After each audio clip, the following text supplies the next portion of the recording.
Hey guys, what's up? This is Bharat, you're watching iGyan, and today we have the Redmi Y2. Why do you ask? Because it's time. So let's quickly get started.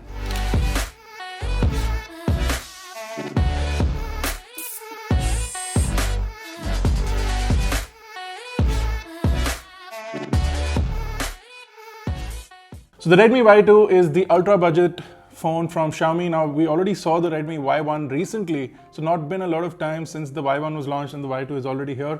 Some upgraded specifications, upgraded details. Again, latest price and specifications and all the links will be in the description below. But more importantly, this phone is somewhere around the 10,000 rupee price bracket. Hopefully when it launches. They've ripped out the price before sending it to us, so we don't know what the price is, but I'm guessing under 10,000 rupees for the starting variant and around 10,000 rupees for the 3GB plus 32GB variant we have in our hand. So let's unbox and see what's inside. So for those who are noticing, I do have my trusty knife this time around. So I'm going to cut through the box. The good old trusty knife, the one that you guys love. Xiaomi is not held back on advertising that they're India's #1 brand. They've got it literally everywhere, on television, on YouTube ads, as well as on their box. Now, first thing inside the box is the Redmi Y2. So you've got an 18:9 aspect ratio display over at the front, but more importantly, you have the camera layout in the back, the vertical camera layout, the iPhone X camera layout that's on the back. Interesting, Redmi Note Pro style. If I go further in, I do have a user guide over here. So a simple little user guide that will tell you certain things, including the fact that it will have 2 SIM card slots and a dedicated micro SD card slot. Certain things about safety, SAR information is over here. So you guys can pause and look at the SAR information on screen right now. And then you have some details about warranty and service centers and all of those things right here. And then of course you do get a screen protector. Some companies are including these, but let's go further in. We've got a standard micro USB cable. Again, I don't know why companies can't change. How much of an expense could it be to switch from micro USB to USB Type-C? I'm not sure. You do have the large style Xiaomi charger. It's a 5V 2A charger, so no quick charge 3 definitely. And finally, inside the box on the inside is a SIM ejection tool. I'm not going to even get that. Let's take a look at the phone itself. Okay, so let's quickly get rid of the plastic from the phone and see what the device looks like from the front as well. And then this giant one on the front. So over at the front, you do have an f2 equipped 16 megapixel camera, which is on the left of the earpiece. And then you do have a front facing flash, which is a 4500 Kelvin flash, 5.99 inch display, 18:9 aspect ratio, 450 nits of brightness, but only 1440 by 720. So that is definitely disappointing. It's only an HD display, not even a full HD display or a full HD plus display. So definitely under 10,000 rupees because it's not even a full HD plus. Below that, you do have a giant chin on the bottom. I don't know why they've kept that. They could have easily removed the chin since they have such a wide display. So this, I think, is a little pointless. On the bottom, you do have the micro USB port flanked on either side by a microphone grill and a speaker grill. So very symmetrical on the bottom edge over here. On the right, you do have your power button and your volume buttons. And on the top, you do have an infrared blaster, secondary noise cancellation microphone, and a 3.5mm headphone jack. This as a placement to me is much better than placing the headphone jack at the bottom. I know a lot of guys like it at the bottom, but I like it at the top because if you put your headphones on and you slide the phone into your pocket, this is a good place to have the headphone jack. Also, if you like to keep it on a dock or on a desk, the headphone jack is easier if it's on the top over here.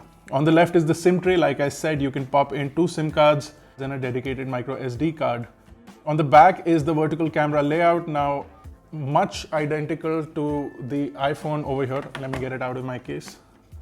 As far as the back layout is concerned, once the iPhone did it, literally every company jumped on board and started to do it in that format. So you can see that this is the camera layout.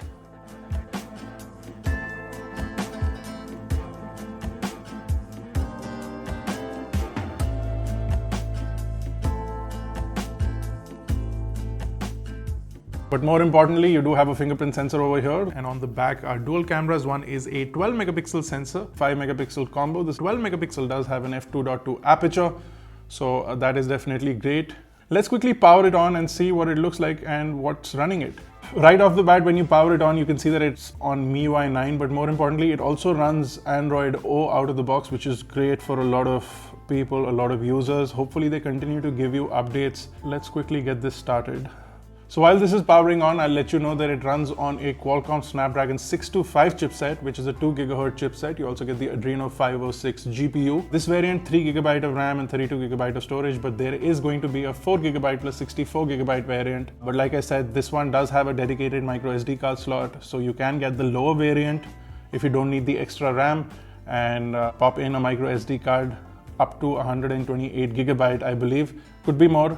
Full details in the description below. So from what I can see while setting up the Wi-Fi is that it does not detect 5 GHz Wi-Fi networks. For those who have that question, this phone does not support 5 GHz, which is slightly disappointing to be quite honest. So I'm going to quickly set up my fingerprint sensor, but it requires a super secure password. I've entered that right now. I'm going to add my fingerprint. And it's been added successfully. Additional settings. I don't want ads. I don't want to be in the user experience program. I don't want all of these things.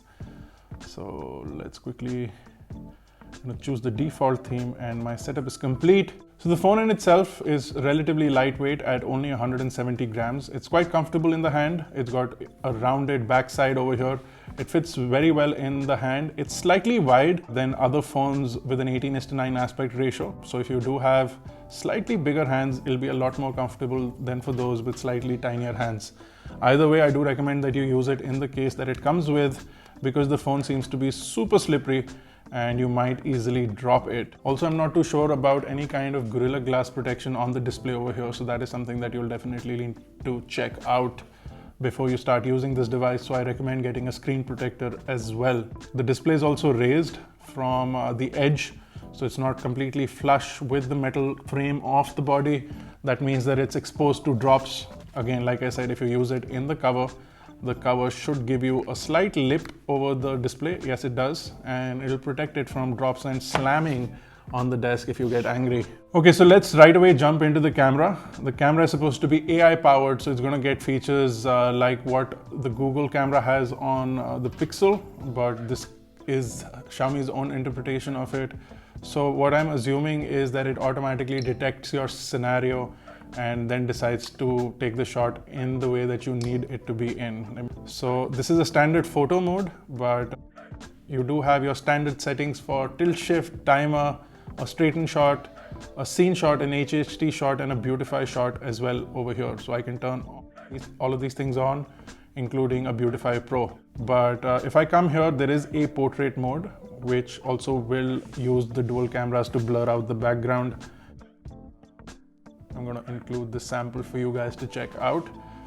That seems to be relatively good. It gives you a good amount of depth.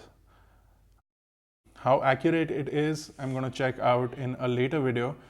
But you also have features like a square 1:1 photography mode, a panorama mode, which is pretty standard, and a manual mode, which is not very detailed. You only get white balance and ISO in the manual mode. So not a complete manual mode over here, just white balance and ISO, no shutter speed and no exposure value compensation.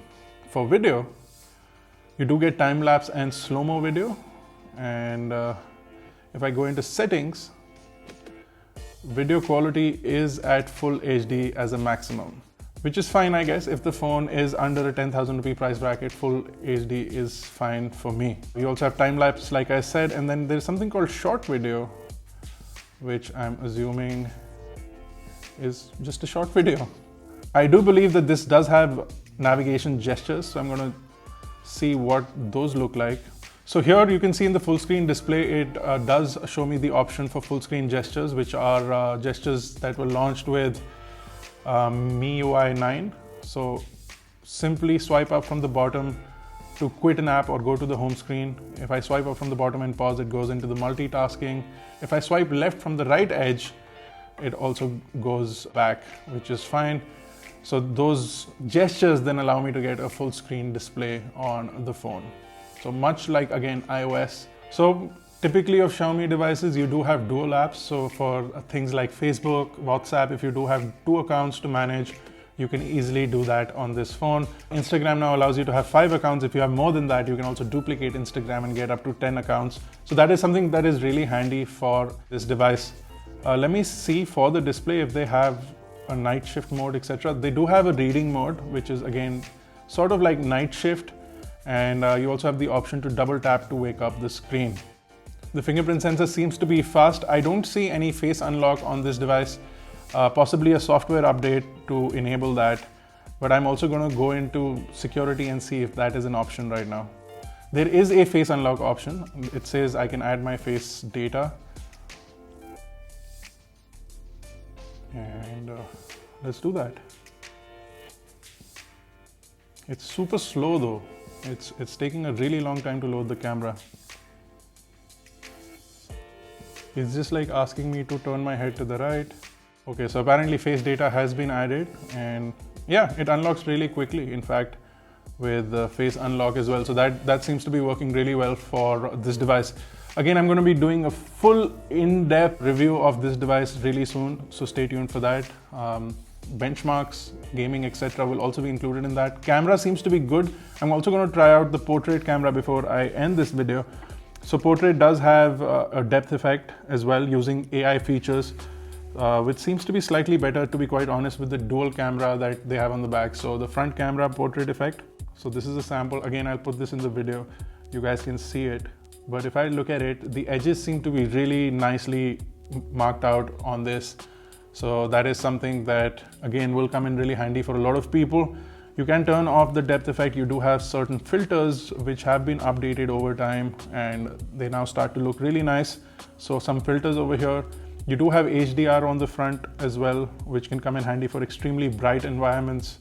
And you do have a beautify mode along with an advanced beautify mode that you can turn on. This seems to be pretty strange as well. So you can increase the size of your eyes, you can smoothen out your skin, and do certain things to your face, or you can just do a default beauty mode, again depending on if you guys want that. Like I said, there is a light on the front which you can turn on and leave it on, or you can put it in auto mode or completely off if you don't want a front-facing selfie light. So that's it. That was a quick look at the Xiaomi Redmi Y2. If you guys have any questions or queries, do drop them in the comment section below.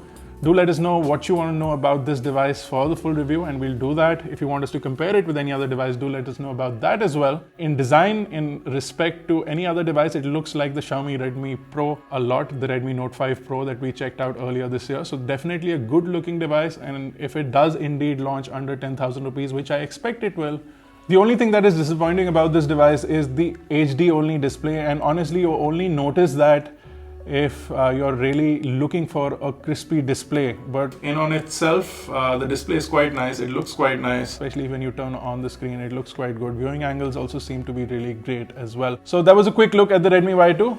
Let us know your questions, comments, and queries in the comment section below. If you haven't already, guys, don't forget to smash that like button, hit that subscribe button and the bell notification icon if you're not already a part of Team iGyan. This has been Bharat. I will see you guys in the next one.